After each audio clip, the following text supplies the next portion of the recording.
So thank you. My name's Jeff Richardson. I'm the director for the Silicon Valley OD Network. I'm here with Peter. Sorry, I wanted to ask you how to say your last name because I don't want to get it wrong. The easiest and best way to do it is just to say Peter D. I've trademarked that. I call myself the Peter D the second because Peter Drucker is obviously the first. But I go with Peter D instead of D Jammarino. Once you've heard it, you remembered it, you'll never forget it. All right. Well, we'll make sure we get that right at the event. That's going to be on June 5th. Oh, wait, not June 5th. June 4th. I have another event on the 5th. I've been thinking about. And Joseph Copeland's here. He's the communication manager for the Silicon Valley OD Network. Thanks, Joseph, for joining us. Thank you very much for having me. So what we're doing is changing up our format a little bit and having interviews with our speakers in advance so that you get a better insight into really who they are first and foremost, and then what topics and what's the focus of that keynote on the floor. So I'm interested, Peter, on how tell me a little bit about your background because you obviously don't come from a traditional perspective and. Tell me a little bit about how you got into the CEO suite. Sure. So I call myself a professional CEO, and I even sometimes go so bold as to say I am an OD competent professional CEO. And I look back and carve up my career into four major chunks. In the 70s, I was learning. I was learning about computer science, economics, and math, and triple major as an undergraduate at UMass.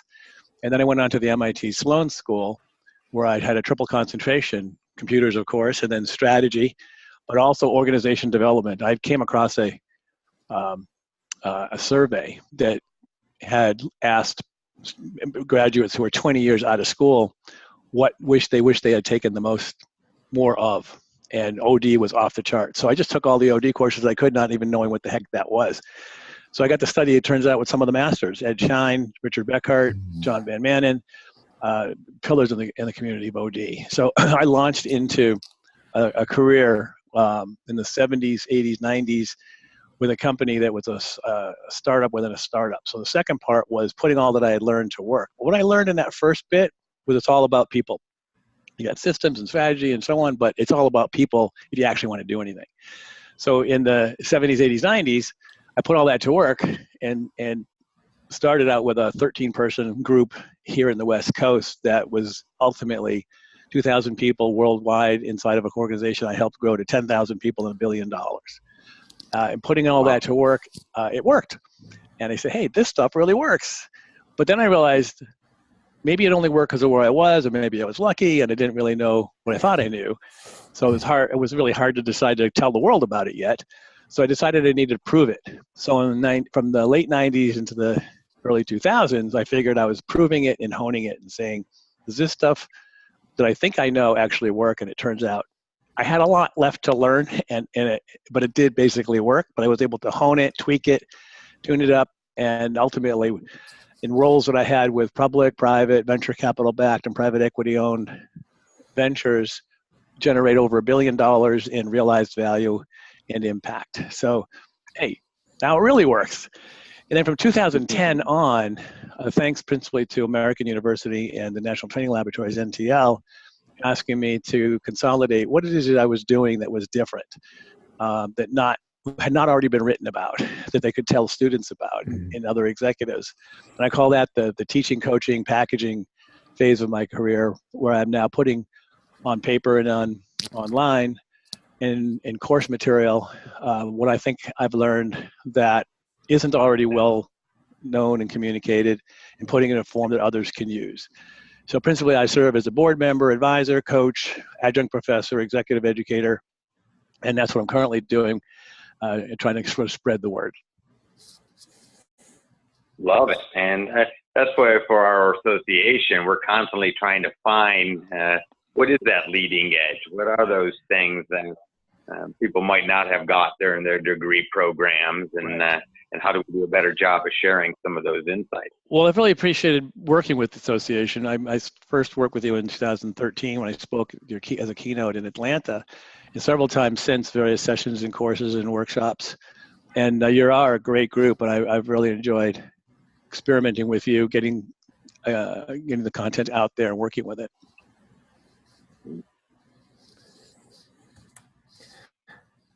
Joseph, what questions do you have? Peter, I wanted to ask you, right off the top, what are some of the reasons why leaders are unclear about what they want to accomplish?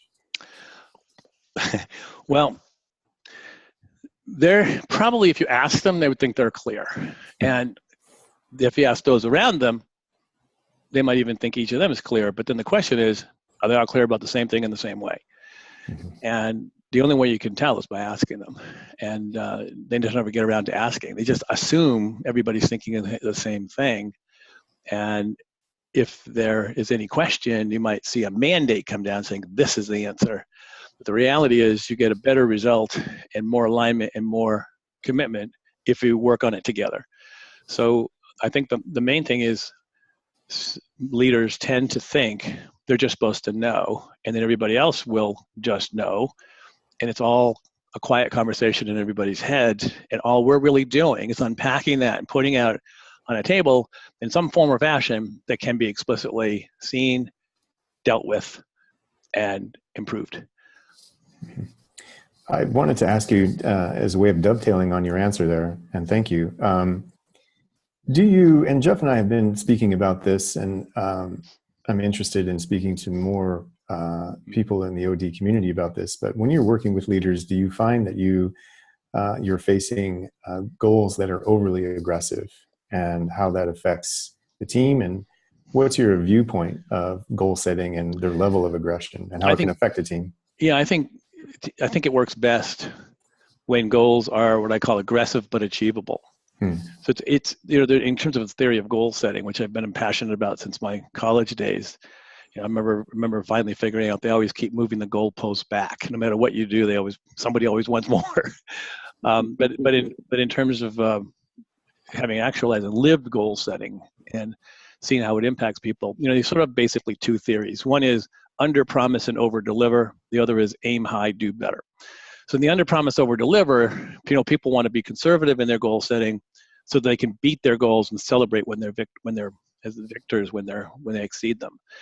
The problem is that you tend to be too conservative and not aim high enough, and therefore underperform overall when you use that approach. So the other approach is to aim high, maybe higher than you can ever achieve, but when striving to achieve something so great, you'll certainly come closer than if you hadn't tried. And in fact, there is a gap between how well you end up doing by aiming high and doing better, but not quite hitting the goal, as compared to overachieving. And I like to play in that space right there. I don't like to have goals too high because then you demoralize the team when they're not making them. So I say like 75% of the time, you ought to be achieving the goal that you're managing to. Now, you have different kind of goals in different kind of situations. If I'm talking to my bank or my investor, I want to be laying out what I know I can do. Mm-hmm. When I'm talking about management and managing my team and my company and my people, then I want to be setting goals that are aggressive but achievable. Very good. I think that's a great differentiator there about who you're talking to and the purpose of that goal. Right. Mm-hmm. And I'm sorry, Jeff, go ahead. I was going to ask about if you were going to give, one secret, what are one of those key kind of things that you found that may be more important than others when it comes to driving change? Oh, well, change is everywhere all the time.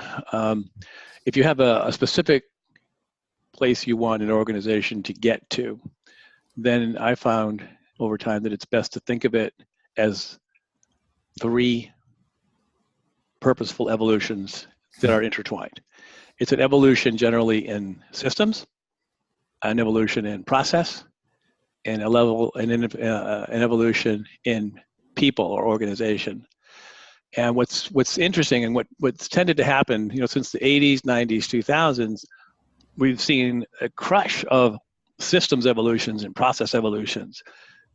And those were fantastic, right? You could spend a lot of money, do a lot of goodness to the organization, make a lot of change. When people say those initiatives failed, what they're not really saying they outright failed. They're saying they failed to live up to their full potential to deliver value to the organization. So they didn't outright fail. They just didn't do everything they should have done. And generally, the reason is they didn't get the people part right, because they didn't realize that in addition to a systems project, which is very tangible, they got this system, this organization, you got to spend this much money to have these people do that. That's pretty straightforward. Same thing with the process evolution. But when it comes to the people part, there was so much money and expense and focus on the systems and process, who never got around to even realizing it was a project. So it didn't happen. So you have what I call missed lift. Well, guess what? That lift is still there to be had because it wasn't picked up. And now systems evolutions are far easier because the systems are much better, more configurable, generally run by a utility in a SaaS environment as opposed to having to be installed behind the firewall in your organization. So you don't have to spend as much. It's not all consuming. You have capacity to free up to focus on some of these other things. Same goes for process. So the people side now is really where the action is. And what we're finding is it's buyable. It's not a system. It's not a process evolution. It's an organization evolution, an evolution in the way you want people to think, the way you want them to behave, the way you want them to interact, the way you want them to be striving and incenting to accomplish things. So those things now get the focus, and we are now seeing, like we did in the 70s and 80s, 90s, instead of teams of people helping to put systems in, as in computer systems, we're now talking about people getting trained and geared up and scaling up to provide help evolving people systems or people and organizations and the way they think, the way they work, and the culture, as you can see in the press, is becoming, it's central to everything everybody's thinking about these days, is how do we get people to think and behave and perform the way we want. So, the end of it is realizing it's a triple evolution: systems, people, and process.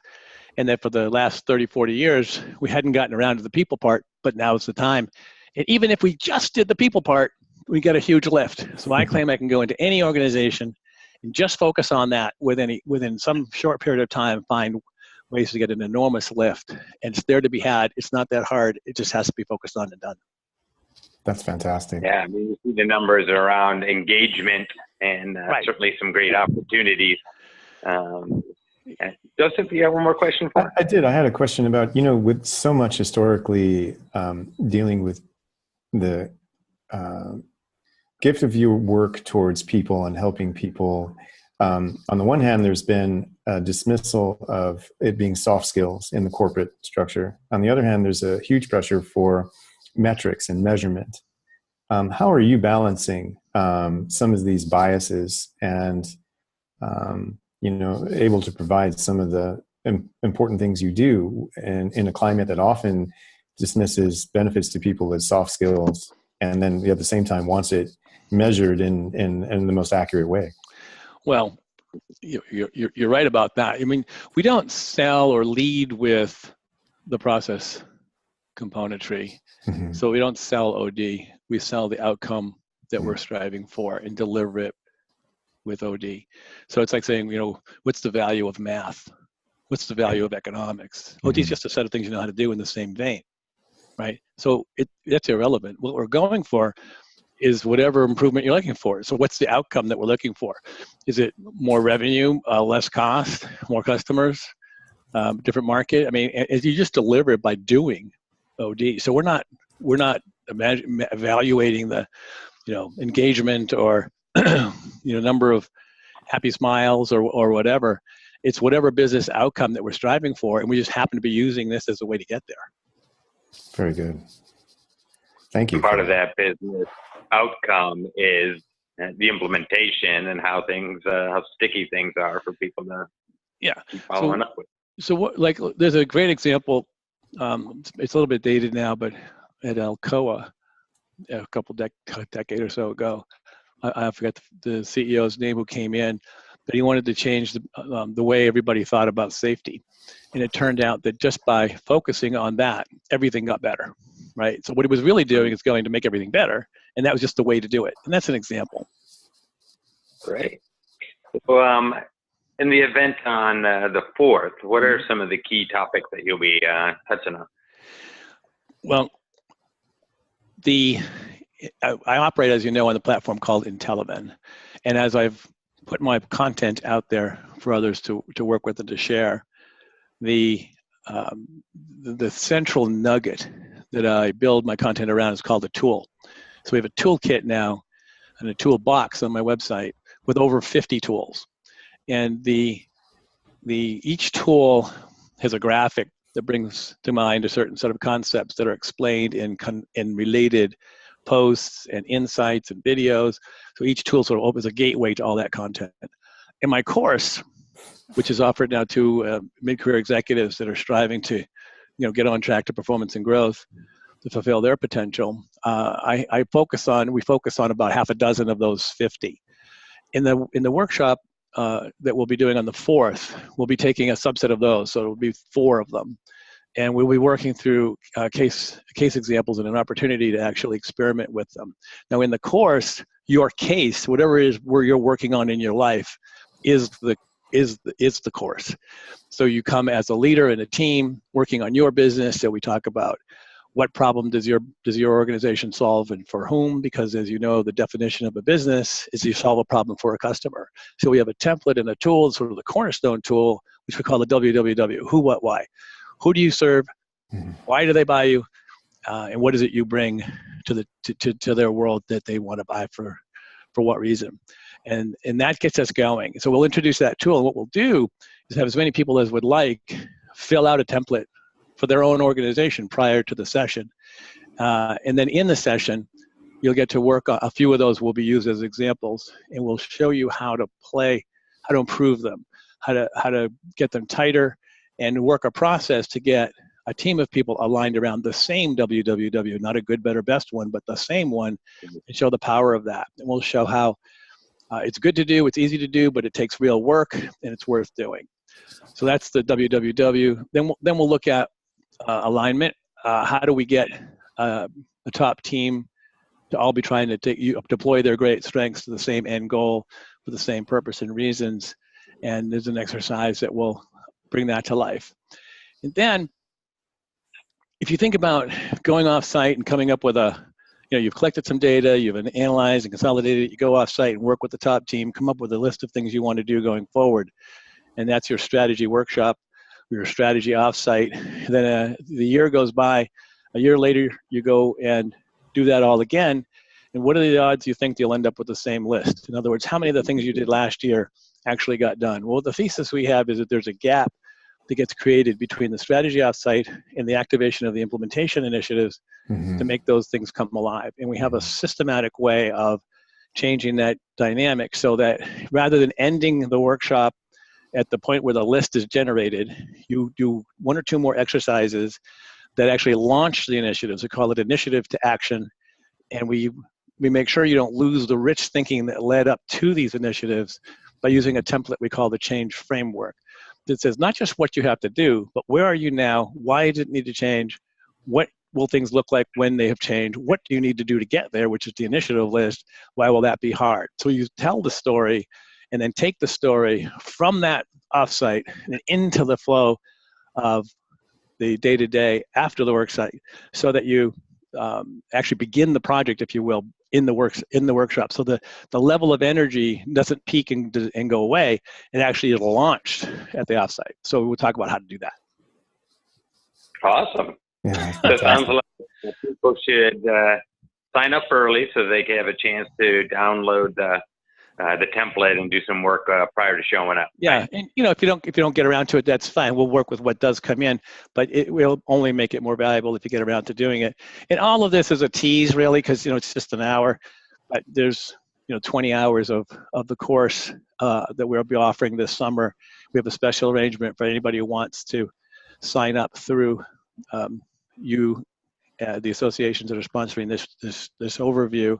We'll have a special arrangement. You can get to participate for half price. We've got some great teams that have signed up. It's going to be a great session, and we love talking about it.